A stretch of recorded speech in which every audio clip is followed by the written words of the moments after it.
Hi all, I'm MutherCristal and this is my interviewer for the evening, Maxwell Simmons. Hello everyone. Hi Max. Hello. How are you? I'm wonderful, thanks. How are you? Oh, I'm great. I'm glad you came to interview me. Yes, I came to interview you because you were in a performance tonight. Would Oh, you like to I tell was. Would you like to tell everyone all about it? I was in an opera actually called Vino Vera. It's by a wonderful composer, Nancy Van der Vaart. And I was under the direction of the wonderful daughter role. Yes. And I got to perform with a wonderful, amazing mezzo soprano named Alexandra Dietrich. She was phenomenal. It was simply a wonderful experience, and I really did enjoy, performing tonight, and I actually get to do it again tomorrow. Yes. Hopefully, it doesn't take me that long to do my face anymore.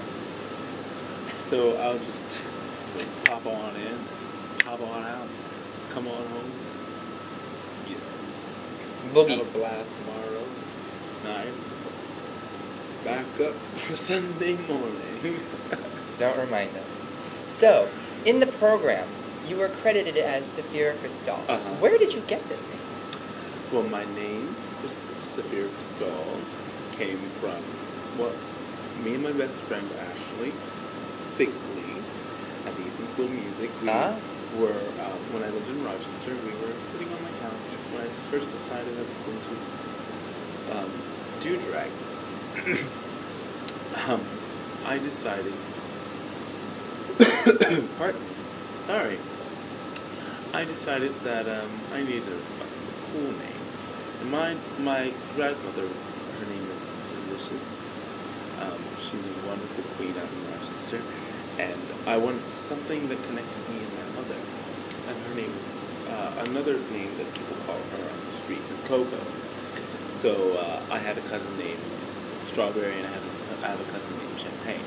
So I was like, well, what if I just say my name was Strawberry and Champagne? But I was like, that's not very, they're both delicious. Strawberries and champagne. And even when they're together, they're also very good. Yeah, together. Yes. Strawberries, champagne, But as a name, However, really, yes. Yeah, but as a name, it really didn't,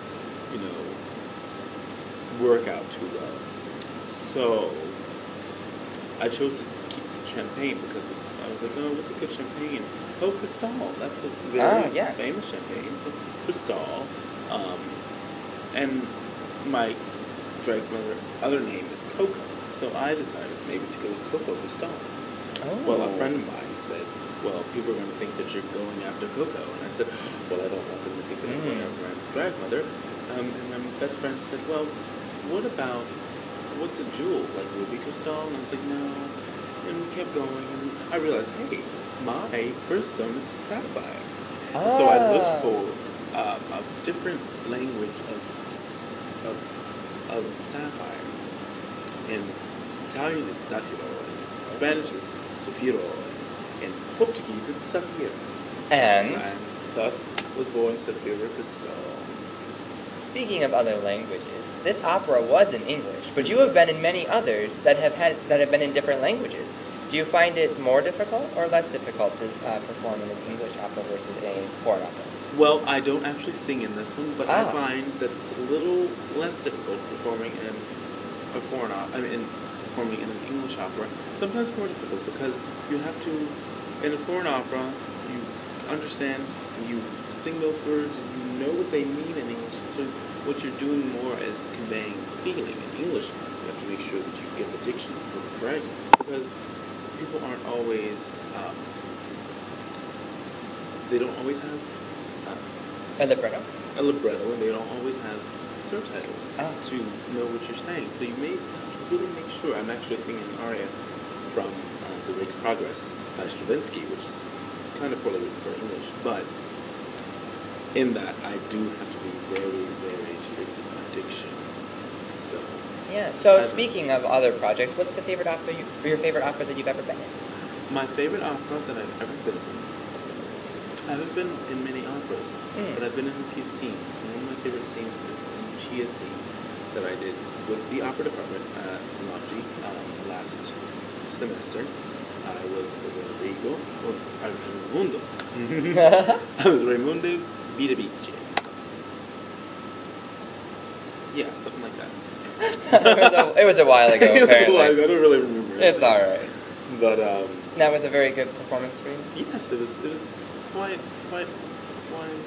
wonderful. Well, great. I'm really glad to enjoyed hear it. performing with those people. Yeah. So, what would be, if you could put an entire cast together out of all the great opera singers in all over the world, who would you pick for an opera that you would be in with, that you want to be in with? Well, first, Diana Domino, one of my favorite coaches. I'd love to just be around her. Another is Anthony Dean Griffey, wonderful tenor who who's performed my favorite production of my favorite opera, Peter Grimes. Also, I mean, I would love to meet Renee Fleming again.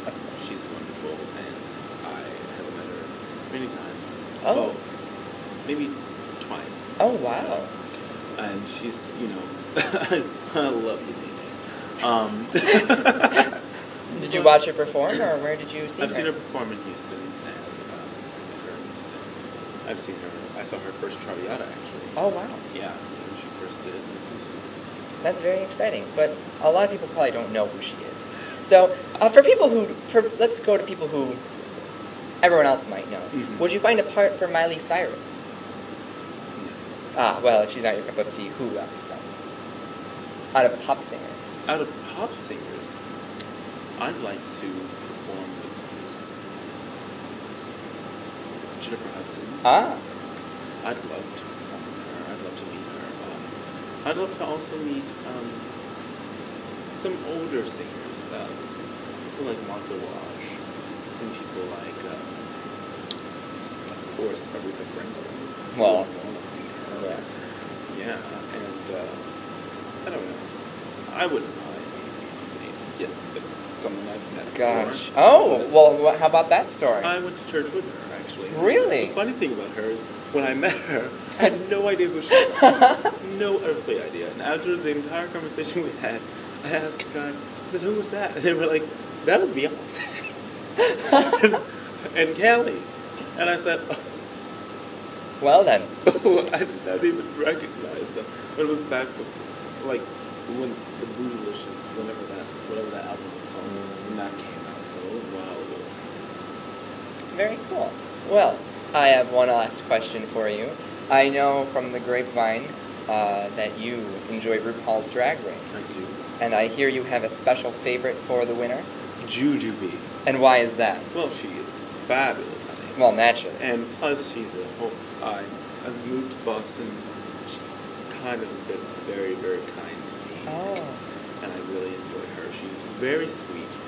She has charisma, uniqueness, talent, style. That girl has it all.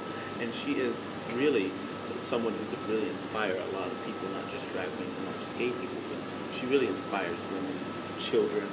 I mean, she's really just the sweetest person and someone who you would want to represent, a top drag queen, a top entertainer. Very exciting. Yes. Anything you'd like to plug that you're doing in the next couple weeks before we sign out? Well, in the next couple of weeks, you'll probably see me somewhere in Boston, maybe at Machine, maybe at Jacques. Who knows? Also, I'll be in, the opera tomorrow. Yes. Also, I don't know, just, I have a blog that happens, and I'd love for people to suggest things for me to talk about. Of course. And if you are enjoying yourselves, please just come on back and join us for more craziness. Oh my. Well, thank you very much. I appreciate the time you took to talk with me. Thank you very much. And thank you all for coming to see MutherCristal and my special guest, Maxwell Simmons. Bye, everyone. Bye.